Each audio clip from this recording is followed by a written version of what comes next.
अभी recent years में ऐसा पाया गया है कि जिन बच्चों को रिलेशन फंक्शंस की नॉलेज कम होती है वो कंपटीशन में उन क्वेश्चंस को छोड़ आते हैं। इसलिए हमने इस रिलेशन फंक्शंस को कुछ इंपॉर्टेंट कंटेंट के साथ आज लिया है।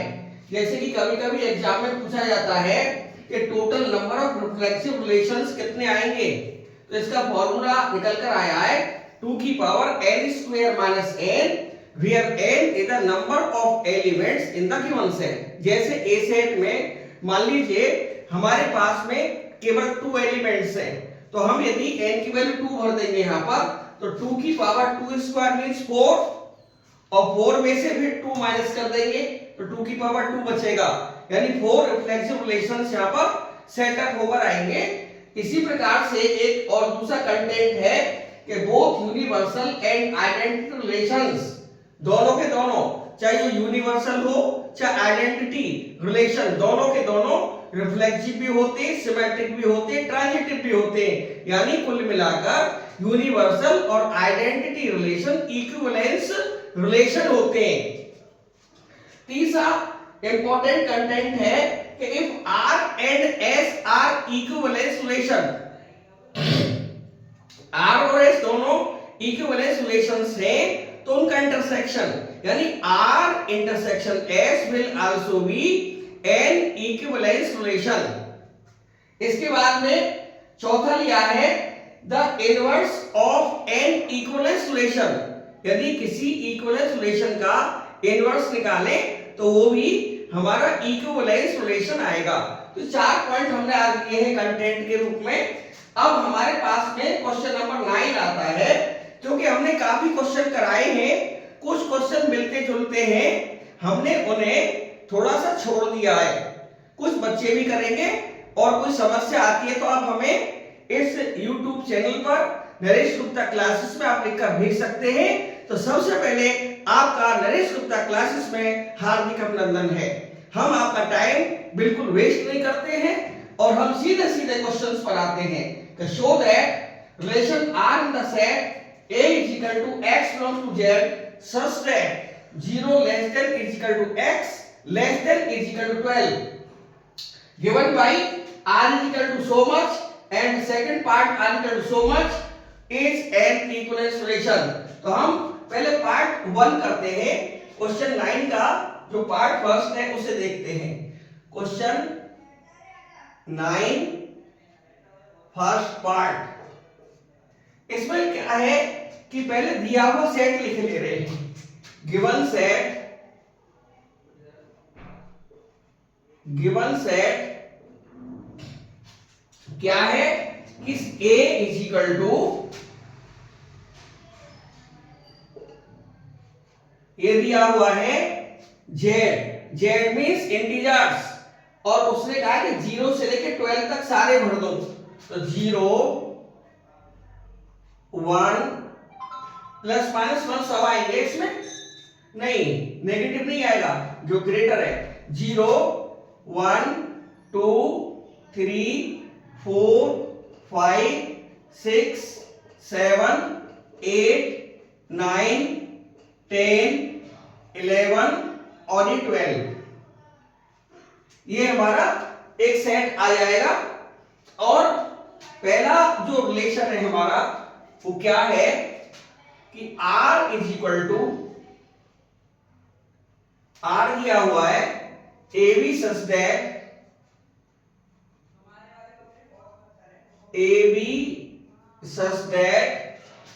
A minus B mod of A minus B is a multiple of 4, is a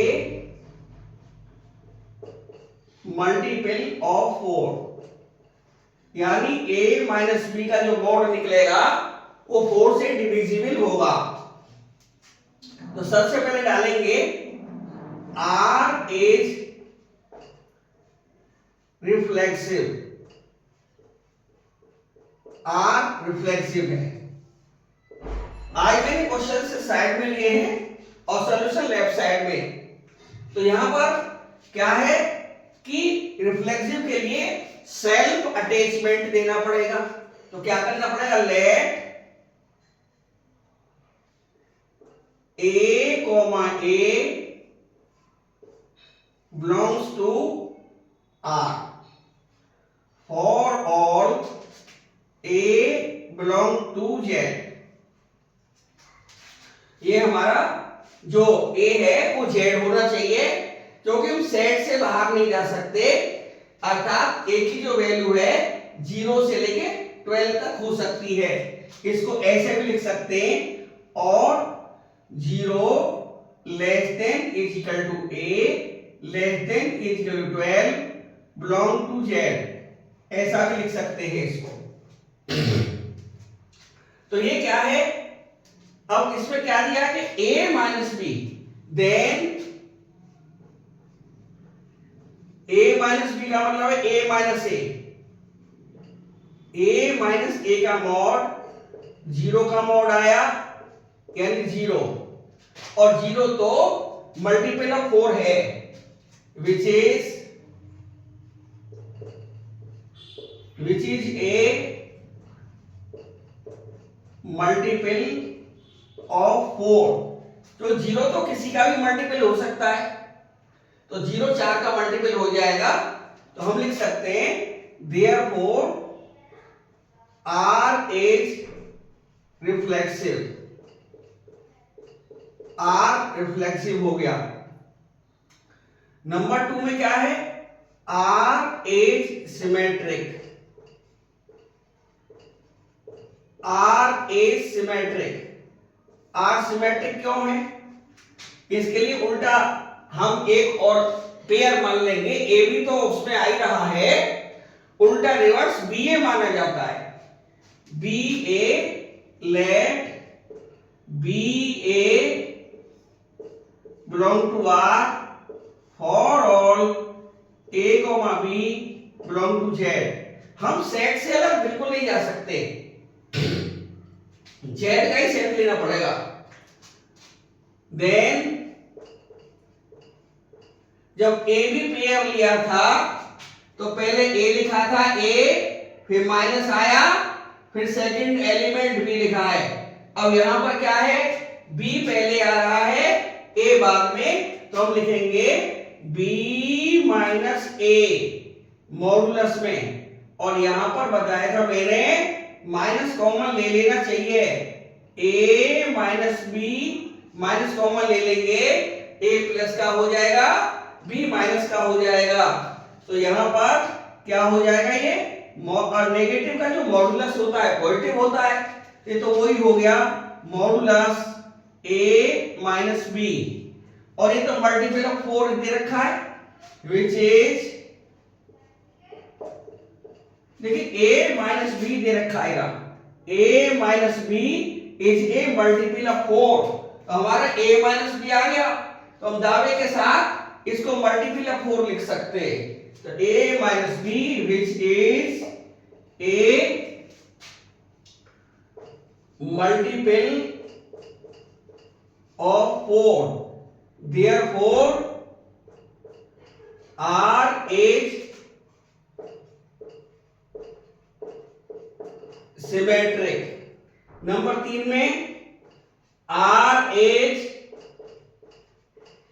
transitive. इसके लिए हमने कहा था 2 पेयर इसमें बिलोंग कराएंगे, और यदि थर्ड पेयर फर्स्ट और लास्ट एलिमेंट से आ जाए तो ट्रांजिटिव हो जाएगा। लेट यहां पर A B comma B C belong to R, तो पहले ए बी पेयर के लिए लिखेंगे, देन ए बी पेयर के लिए, इस वाले के लिए ए बी पेयर के लिए क्या आएगा, a minus b is a multiple of 4, then a minus b का mod is a multiple of 4। Second वाले के लिए, इस वाले के लिए, and mod of b minus c is a multiple of 4। BC pair के लिए बी माइनस सी आएगा और उसका मोड आएगा जो कि मल्टीपल ऑफ 4 होगा। अब क्या करेंगे, नाउ इन दोनों कैसे लिख सकते हैं, ए माइनस सी का मोड कैसे आ सकता है, A minus B plus B minus सी का मोड। या तो इसे पहले लिख लें या इसे पहले लिख लें, बात एक ही आती है। और मैंने एक फॉर्मूला बताना है आपको कि मोड ऑफ, चलिए पहले लिखे नहीं रही, less than is equal to mod of A minus B plus mod of B minus C. एक थ्योरम है, कॉचीज लॉ में आती है, कॉचीज लॉ में कि यदि मैं यहां पे लिखूं x प्लस वाई या x या प्लस ही है तो x प्लस वाई का मोड लिखूं तो लेस देन इक्वल टू आता है mod of x plus mod of y. एक कॉचीज लॉ कहलाता है। यहां पर x की जगह a माइनस बी आ गया है और y की जगह b माइनस सी आ गया है। हम इसे इजीली वेरीफाई भी कर सकते हैं। मान लीजिए हमारे पास में x की वैल्यू सपोज करिए 4 है और y की वैल्यू -5 है, सपोज कर लीजिए, तो ये कितना हो जाएगा, 4 माइनस 5 माइनस का 1 आएगा और माइनस का जो 1 है उसका मोड 1 आएगा इधर, लेकिन 4 का 4 आ जाएगा मोड प्लस -5 का 5 आएगा तो 9 हो जाएगा। तो इस वाले केस में ये वाली वैल्यू इससे कम आई, ये 1 आया, ये 9 आया। लेकिन यदि मैं अगले वाले केस में 4 और 5 भी कर दूं तो 4 प्लस 5 9 आ जाएगा, 4 प्लस 5 9 आ जाएगा और यहाँ 4 का मोड और 5 का मोड वो भी 9 आ जाएगा, इजिकल टू भी हो जाएगा। तो ये लेस देन भी रह सकता है और ये इजिकल टू भी आ सकता है। तो ये हमें ध्यान रखना है इसका। अब यहां पर देखें a minus B, a minus C, यहां पर जो बचा मोड वो किसके लेस देन इजिकल टू है, लेस देन इजिकल टू। अब ये क्या है, मल्टीपल ऑफ 4 है, ये क्या है मल्टीपल 4, ये मल्टीपल 4 है, ये मल्टीपल ऑफ 4 है और ये वाला ही मल्टीपल ऑफ 4 है। तो मल्टीपल ऑफ 4 से यदि दो नंबर कट रहे हैं प्लस करने के बाद में तो उनका एडिशन भी 4 से डिविजिबल होगा।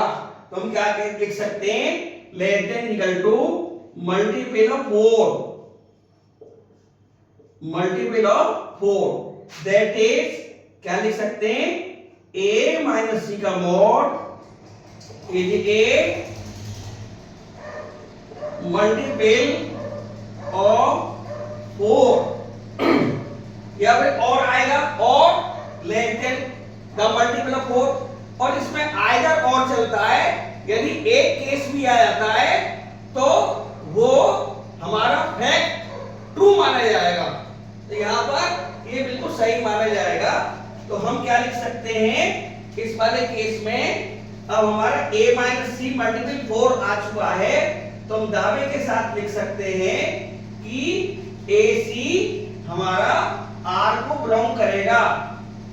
ये बहुत अच्छा सवाल है, बोर्ड के पॉइंट ऑफ व्यू से काफी बढ़िया सवाल है। इस पॉइंट को दोबारा समझने के लिए हम प्रयास करते हैं।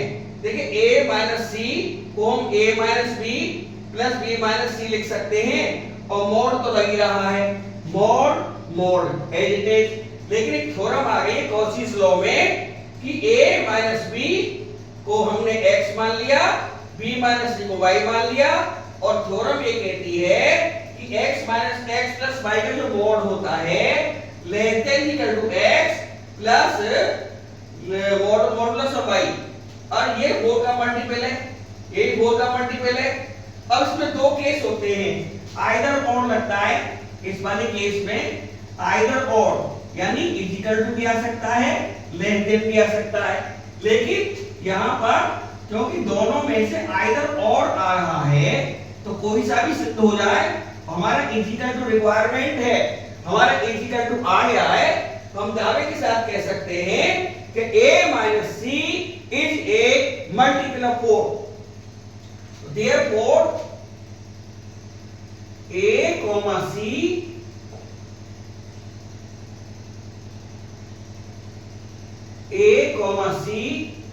belongs to R, therefore R is transitive. अब क्योंकि हमारे तीनों चीज आ चुकी है तो ये इक्विवेलेंस रिलेशन हो जाएगा। therefore R is an equivalence relation। अब उन्होंने कहा था कि find the set of all elements related to one in each case. अब यहां पर लिखना पड़ेगा set of all elements related to one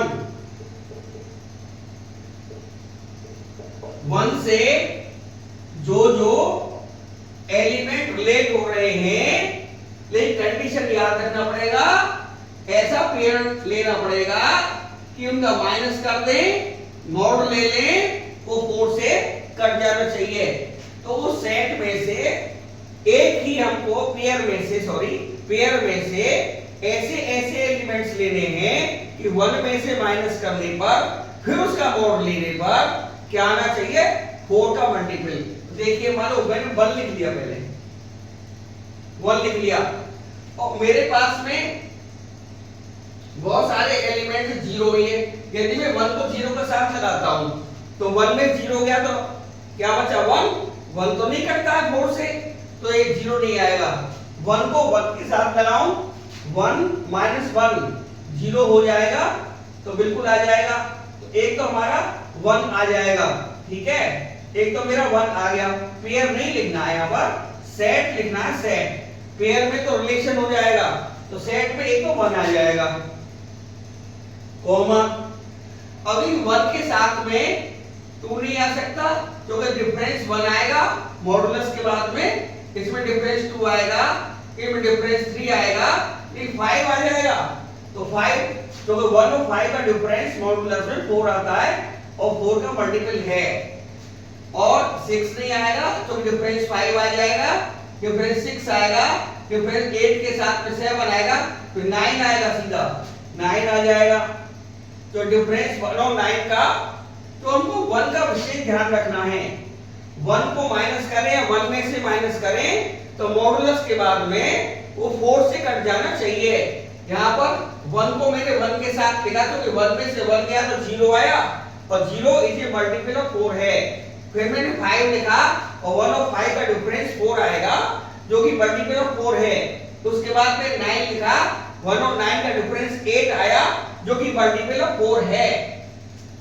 अब आगे देखते हैं, 10 में से 1 गया तो 9 बचा, 9 तो 4 से नहीं कटता, 11 10 बचेगा, नहीं कटता, 12 में से 1 गया 11 आएगा, वो भी 4 से नहीं जाएगा, यानी 4 का मल्टीपल 11 भी नहीं हो पाएगा। इसलिए हमारा जो सेट है ये 1 5 9 आएगा। इस प्रकार से हमने पहला जो पार्ट है वो पूरा किया है। अब हम सेकंड पार्ट पर चलेंगे। सेकंड पार्ट में हमारे पास में जो दिया हुआ उसका क्वेश्चन है,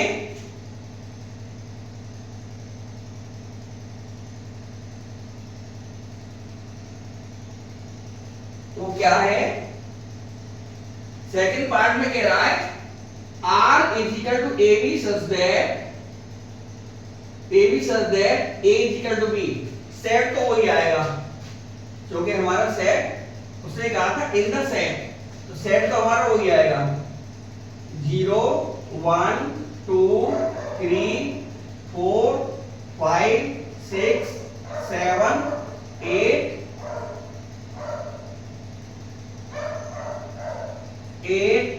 9 10 11 और 12। और सेकंड पार्ट जो दिया है, अब ये सेकंड पार्ट है, सेकंड पार्ट में R इज इक्वल टू दिया है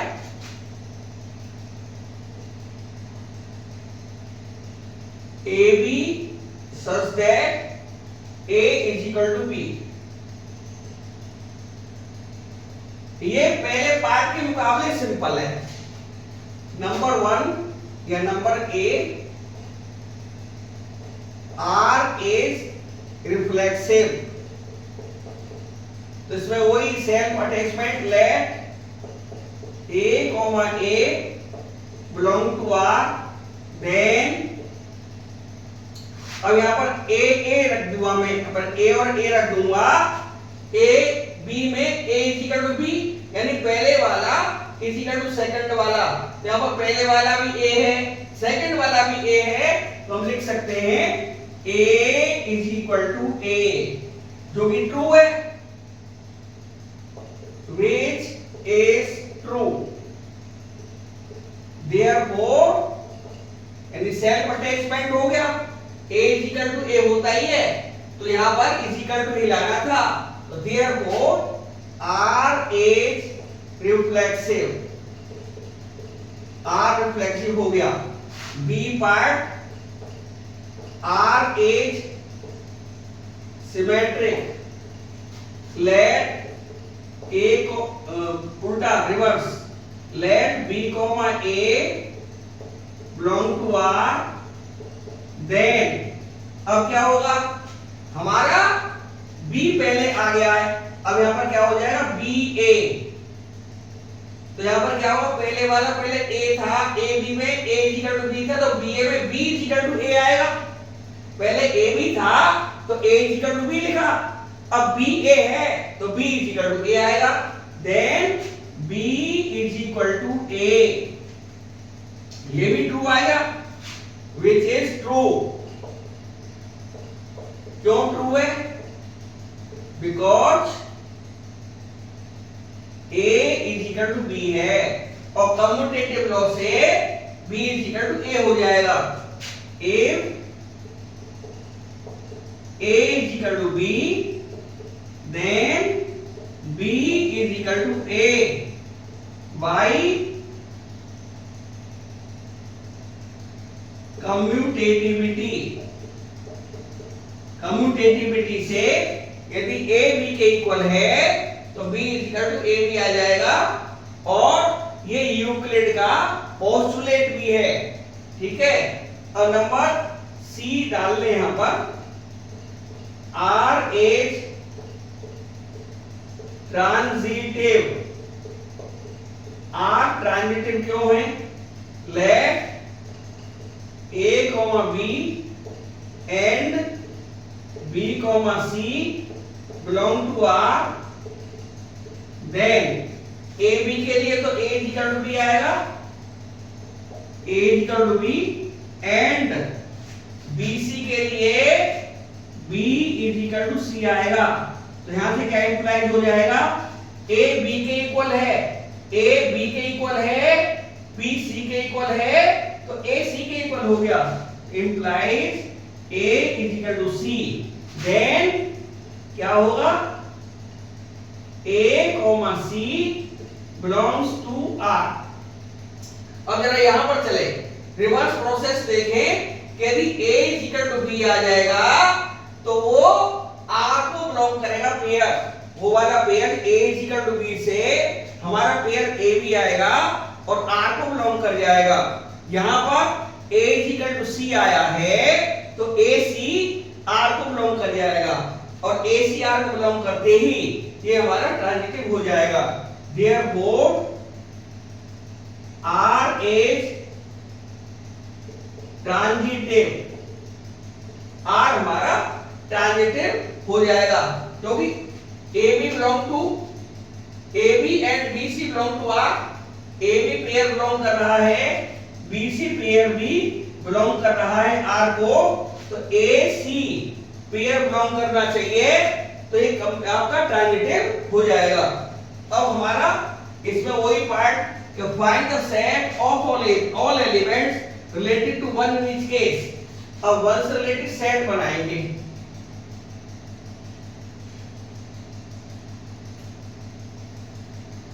वन से related set A equal to B होना चाहिए, तो वन बराबर वन ही आ पाएगा। इसमें सेकंड पार्ट में वन के बराबर कौन आएगा? वन के इक्वल टू 0 नहीं आ सकता, वन के इक्वल टू 2 नहीं आ सकता, तो रिक्वायर्ड सेट क्या हो जाएगा यहां पर? Required set is equal to 1 आएगा बस। तो 1 इज इक्वल टू 1 आएगा, 1 0 के इक्वल टू नहीं आएगा, 2 के इक्वल टू नहीं, 3 के इक्वल टू नहीं, 12 तक कोई इक्वल नहीं आएगा, सिर्फ 1 1 के ही इक्वल टू आएगा। तो 1 से जो रिलेट किया एलिमेंट केवल 1 आया, यानी ये वाला 1 आया, ये वाला जो 1 है यहां पर। अब हम क्वेश्चन 10 पर चलेंगे। क्वेश्चन 10 में क्या कह रहा है? इसमें बहुत सारे रिलेशंस मांगे हैं। पहला कह रहा है सिमेट्रिक होना चाहिए but neither reflexive nor transitive. Second में ट्रांजिटिव होना चाहिए, नाइदर रिफ्लेक्सिव नॉर सिमेट्रिक। ऐसे इसे 5 मांगे हैं। तो ऐसे क्वेश्चंस को सॉल्व करने के लिए एक छोटा सा एग्जाम्पल अज्यूम कर लेना चाहिए। मैंने तो ऐसे ही सोचा है, वैसे इसके अनेक तरीके हो सकते हैं। सेट सोचने पर सिंपल हो जाता है। मैं मान लूंगा कोई set, let A is equal to 1 2 3 4 5 इच्छा है, हम 1 2 3 भी ले सकते हैं, उनसे भी काम चल जाएगा। मैंने 1 से लेकर 5 तक ले लिए हैं एलिमेंट्स, और उन्होंने कहा है कि एग्जाम्पल सिमेट्रिक का होना चाहिए। तो पहला पार्ट क्या हो जाएगा? Symmetric. Number 1 symmetric but neither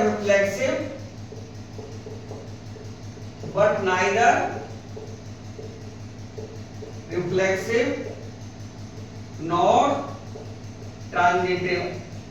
तो ये यहां पर बन जाएगा relation R is equal to, symmetric के लिए हमने कहा था कि जैसे AB आता है, AB के साथ BA आ जाए, इतना सफिशिएंट होता है और हमारा वो रिलेशन सिमेट्रिक हो जाता है। तो हम यहां पर क्या लिखेंगे?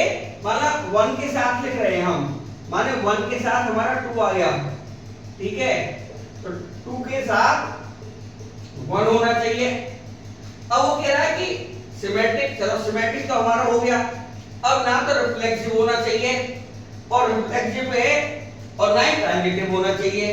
तो अब अपनी तरफ से कुछ और एलिमेंट्स में मान लीजिए 4 5 और डाल दिए हमने, एक्स्ट्रा पेयर है ये, तो ये हमारा सिमेट्रिक तो है बट रिफ्लेक्सिव नहीं है, क्योंकि सेल्फ अटैचमेंट नहीं है। 1 1 से नहीं अटैच हो रहा है, 2 2 से नहीं हो रहा है, 3 3 से नहीं, 4 4 से नहीं, 5 5 से नहीं। तो रिफ्लेक्सिविटी के लिए all the elements of A set should be self attached. जो सारे एलिमेंट सेट के खुद में खुद अपने आप से अटैच हो जाने चाहिए।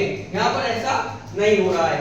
सेकंड वाला पार्ट कह रहा है, सेकंड में कह रहा है कि ट्रांजिटिव होना चाहिए। ट्रांजिटिव हमें T मान लिया है, ट्रांजिटिव चलिए, transitive but neither reflexive nor symmetric, ये कह रहे हैं। तो हम ट्रांजिटिव के लिए क्या करेंगे? माना 1 के साथ में 2 आ रहा है सॉरी 2 के साथ से मान लीजिए 3 आ रहा है, तो 1 के साथ 3 आ जाएगा, 1 के साथ 2, 2 के साथ 3, तो 1 के साथ 3, ये हमारा ट्रांजिटिव हो गया। और ना ही रिफ्लेक्सिव होना चाहिए ना ही सिमेट्रिक। अपनी ओर से कोई और एलिमेंट डाल दें, लेकिन रिफ्लेक्सिव वाला नहीं एलिमेंट डालना है, सिमेट्रिक वाला। मान लीजिए मैं इसमें 4 और भरता हूं, तो ये हमारा एक्स्ट्रा एलिमेंट है जो हम भर भी सकते हैं, ना चाहे तो ना भी भरे, तो हमारा ट्रांजिटिव हो गया, लेकिन रिफ्लेक्सिव और सिमेट्रिक नहीं है। थर्ड वाले पॉइंट में वो मान रहा है रिफ्लेक्सिव एंड सिमेट्रिक। इस बार reflexive and symmetric but not transitive.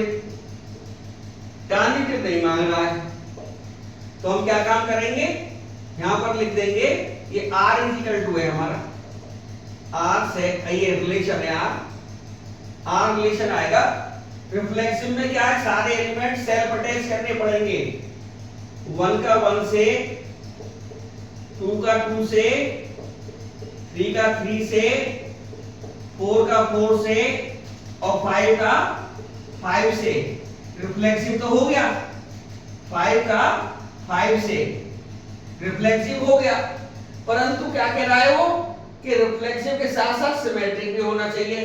अब देखिए हम क्या करेंगे, सिमेट्रिक के लिए मान लीजिए हमने 1 के साथ 2 ले लिया, तो 2 के साथ हम 1 भी ले लेंगे।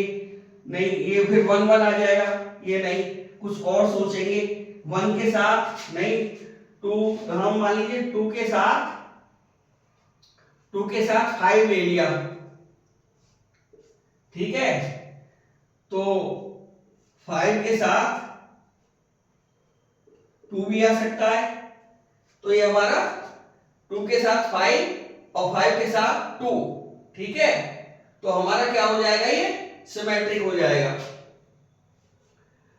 और फोर्थ में क्या कह रहा है, फोर्थ में कह रहा है रिफ्लेक्सिव और ट्रांजिटिव होना चाहिए, सिमेट्रिक नहीं होना चाहिए। तो रिफ्लेक्सिव में तो क्या है, रिफ्लेक्सिव में तो वही आ जाएंगे ऊपर वाले एलिमेंट सारे, 1 का 1, 2 का 2, 3 का 3, 4 का 4 और 5 का 5। और कह रहा है रिफ्लेक्सिव और ट्रांजिटिव। देखिए मान लीजिए हमारा 1 के साथ 2 आ रहा है, 2 के साथ 3 आ रहा है, तो 1 के साथ 3 भी आना चाहिए। अब हम बाकी एलिमेंट्स ना भी लिखें तो भी चलेगा। 1 के साथ 2 आ रहा है, 2 के साथ 3 आ रहा है और 1 के साथ 3 आ रहा है, तो रिफ्लेक्सिव भी है और ये ट्रांजिटिव भी है, लेकिन ये सिमेट्रिक नहीं है। तो 1 का 2, तो 2 का 1 नहीं आ रहा, 2 का 3, 3 का 2 नहीं आ रहा, इसमें 1 का 3 का 1 नहीं आ रहा। अब फोर्थ फिफ्थ पार्ट में क्या कह रहा है, relation R is equal to, जो कह रहा है सिमेट्रिक और ट्रांजिटिव, रिफ्लेक्सिव नहीं होना चाहिए। तो सिमेट्रिक में तो मान लीजिए 1 2 डाल दिया, 2 1, ये सिमेट्रिक हो गया, ठीक है। अब हमने 1 का 2, 1 का, अब कह रहा है सिमेट्रिक एंड ट्रांजिटिव, 1 का 2, 2 का 3 ले लिया और 1 का 3 ले लिया, तब ये तुम्हारा 1 2 2 1 से तो सिमेट्रिक हो गया, 1 2 2 1 से सिमेट्रिक, 1 का 2, 2 का 3 और 1 का 3 इसमें ट्रांजिटिव भी हो गया। तो सारे एग्जांपलों के ये पांचों के पांचों पार्ट इसमें हो चुके हैं। अब ये 11th क्वेश्चन है और 11th क्वेश्चन को भी इसी तरह से सॉल्व करेंगे कि उसका जो कहा हुआ वाक्यांश है या जो कहना चाहता है उसको ध्यान से पढ़ते हुए अब उसको सॉल्व करेंगे। तो हमारे पास में जो इसका क्वेश्चन है 11th, वो कुछ इस तरह से दिया हुआ है, क्या है, show that relation A R in the set A of points, यानी गिवन सेट जो है क्वेश्चन 11, गिवन सेट क्या दिया हुआ है, इक्वल टू दिया हुआ है कि सेट ए ऑफ पॉइंट्स, मान ली पॉइंट में मान लूंगा x, सच दैट x क्या चीज है, प्लेन के पॉइंट है, x such that x is a point in a plane. मैंने इसको सेट बिल्डर फॉर्म में बना लिया। जैसे कि मान लीजिए ये हमारा प्लेन है और यहां पर बहुत सारे पॉइंट्स दिए हुए हैं, ये लाइक दिस, इन सारे पॉइंट्स के लिए बोल रहा है वो। और जो हमारा रिलेशन है, गिवन रिलेशन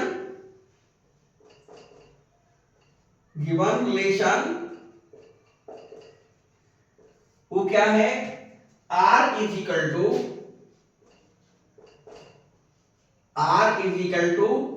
P, Q।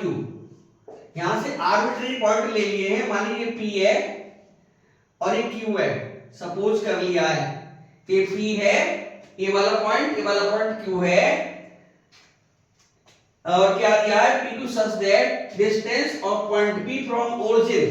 अब मान लीजिए यहां पर ओरिजिन है मेरा, ये O, इसे मैं ओरिजिन बोल रहा हूं, ये मेरा पॉइंट ओरिजिन है ये, तो यहां से ये मेरा पॉइंट ओरिजिन है ये, तो यहां से ये वाली जो डिस्टेंस है इसके इक्वल है, हालांकि दिखाई नहीं दे रही लेकिन ऐसा है। PQ such that OP is equal to OQ लिख सकते हैं इस लैंग्वेज की जगह। उन्होंने कहा था कि distance of the point P from origin is equal to distance of point Q from origin, अर्थात ओरिजिन की P से डिस्टेंस OP और Q की डिस्टेंस OQ ये इक्वल है। तो सबसे पहले नंबर 1, R इज रिफ्लेक्सिव, वही आर्बिट्रेरी पॉइंट ले लेंगे, लेट, अब जैसे यहां पर PQ है तो PP ले लेंगे, late PP belongs to R, then अब वही आ जाएंगे, पहले PQ था तो हमने लिखा OP is equal to OQ, तो क्या आएगा, OP is equal to OP which is true. भाई OP तो इक्वल ही होंगे, विच इज ट्रू, ये ट्रू हो गया। हम लिख सकते हैं therefore R is reflexive, R हमारा रिफ्लेक्सिव हो गया। Second part, R is symmetric, R symmetric क्यों, उल्टा सोचेंगे, PQ तो QP ले लेंगे, let QP belongs to R, then पहले PQ था तो OP is equal to OQ है, पहले PQ है तो OP is equal to OQ है, अब ये QP हो जाएगा तो क्या हो जाएगा, OQ is equal to OP। अब ये क्यों सही है, ये भी सही है, विच इज ट्रू। क्यों सही है, since OP is equal to OQ दे रखा है, जब OP is equal to OQ दिया हुआ है तो OQ is equal to OP लिख सकते हैं, therefore R is symmetric, R symmetric भी हो गया। Number third, R is transitive, R transitive है, क्यों है, देखिए इसमें दो पेयर लेंगे, लेट, एक तो पहले वाला PQ होता ही होता है, PQ एंड एक QR ले लिया, Q, R belong to R, then PQ pair के लिए क्या आएगा, OP is equal to OQ and QR pair के लिए O Q is equal to O R. यहां से क्या इंप्लाइज होगा? Implies that OP is equal to O R. यहां से क्या इंप्लाइज होगा? P comma R belong to R। जो हमारा PQ था उसमें OP is equal to OQ आएगा, और यदि OP is equal to OQ आएगा तो पॉइंट PQ R को बिलोंग कर जाएगा। यदि OP is equal to OQ आएगा तो पॉइंट PQ R को बिलोंग कर जाएगा। यहां पर OP is equal to OR आया है तो PR R को बिलोंग कर जाएगा, रिलेशन को बिलोंग कर जाएगा। तो therefore R is transitive, R transitive हुआ। तो ये हमारा इक्विवेलेंस रिलेशन साबित हो गया। Therefore R is reflexive, reflexive है, कॉमा सिमेट्रिक है, कॉमा ट्रांजिटिव है। तो क्या हुआ? Therefore R is an equivalence relation. तो R हमारा इक्विवेलेंस रिलेशन हो गया। अब इसमें एक पार्ट और है, हाँ, further show that set of all points related to P not is equal to 0 0, point 0 0 नहीं होना चाहिए, is circle through P with OS centre. कहना ये चाह रहा है, ये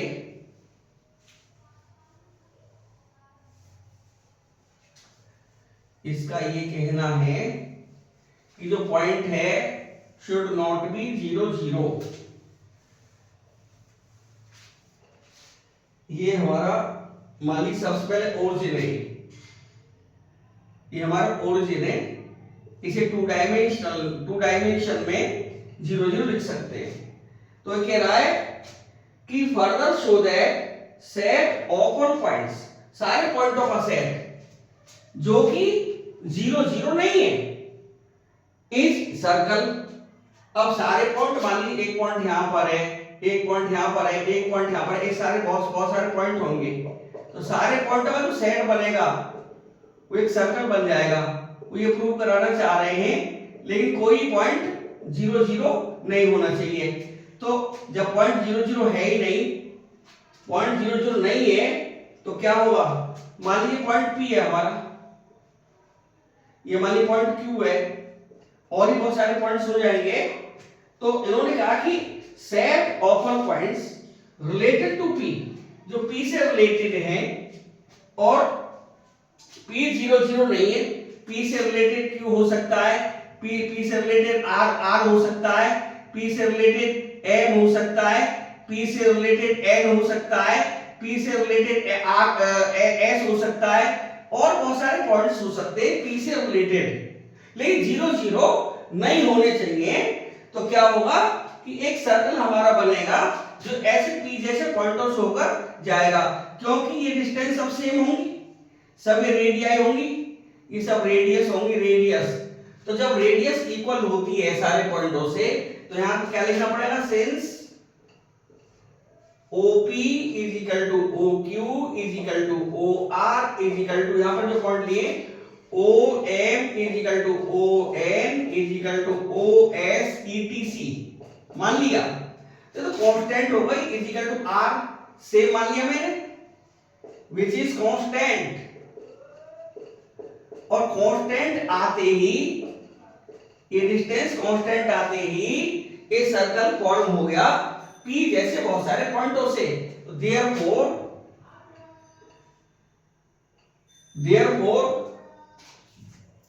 set of all points, set of all points related to P not is equal to 0 0। Condition यही है कि ये 0 0 नहीं होने चाहिए, ठीक है। इस सर्कल और सर्कल बनकर भी आया, is a circle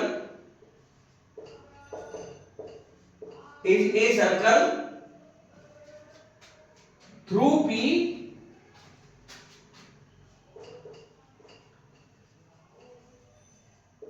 P with